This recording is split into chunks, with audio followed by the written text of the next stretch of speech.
Hello everyone, this is Erik, the Asian movie enthusiast, and this is my review of Uzumaki, a Japanese horror movie from 2000 that is based on the popular manga by Junji Ito. This was directed by a man by the name of Higuchinsky, who has a very tiny filmography, unfortunately. This creative, unorthodox film is about a series of townspeople who become increasingly obsessed with and tormented by spiral patterns. High school student Kirie Goshima, first glimpse that something is awry in her small hometown comes when her boyfriend's father begins to film the corkscrew patterns on a snail.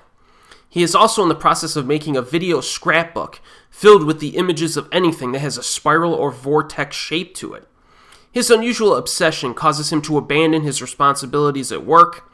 He proclaims that the spiral is the highest form of art. So Uzumaki is really one of the most unique and creative horror films I've ever seen, if only for the visuals alone. There is so much original imagery that you'll never see in any other movie. And I don't want to get into too much detail in terms of explaining what exactly happens here, but there are a ton of surprises to be had. What I can say is that there are essentially two main kinds of spiral-based phenomena. Number one, there are supernatural spiral patterns that are infused into natural things. And number two, naturally occurring spirals that we would see in the real world that the townsfolk become obsessed with. So for example, one character becomes obsessed with snails at the beginning simply because they have spiral shapes on their shells. Now, the death scenes in this movie are wildly entertaining, and eerie phenomena provide a refreshingly original experience. The opening shot is like a dead body laid in the middle of a spiral pattern on the floor, with the camera kind of spiraling away from it, upwards. And then it like shows like a spiraling staircase surrounding it. It's such a cool opening shot, you know?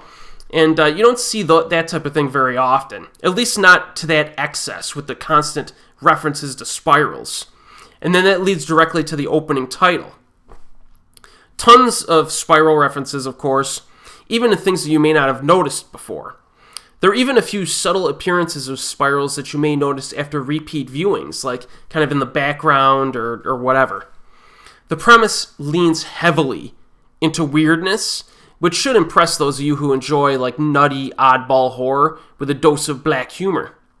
There's definitely a playful tone to this at times, but it's also pretty creepy, like the nighttime shot of a house with like an ethereal overlay of someone's face over the screen, and it kind of fades in and then fades out. That's probably one of the creepier scenes for me.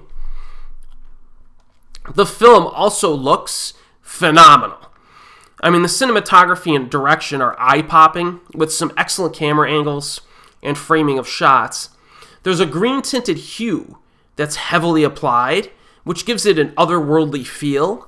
I love the way the tinting looks during the night scene specifically, which provides a lot of atmosphere.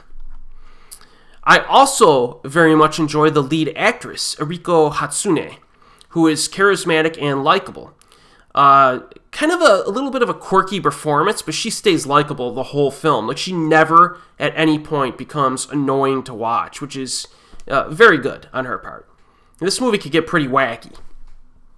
There is a bit of backstory regarding her character and her classmate, but most of the content here consists of character interaction and horror, like people gradually losing their minds in their hauntings and obsessions with spiral patterns. Now, in terms of explaining the specific reasons why all this stuff is happening, the movie's rather ambiguous about it. Even the director commentary I saw on the Blu-ray, it doesn't really give you any concrete answers. This tends to be a problem for some people, and that is understandable. For me personally, though, I really don't care, because I think this movie's a lot of fun to watch. So I do think there's some improvement that could have been made in terms of like storytelling and kind of shoring up the explanations for things, but overall it doesn't really bother me that much. This really is one of the most unique movies I've ever seen, from any genre, and the manga is also pretty awesome. I would love to see like an Uzumaki sequel or spin-off live-action film again, make another one that adapts some of the other stories that were within the manga.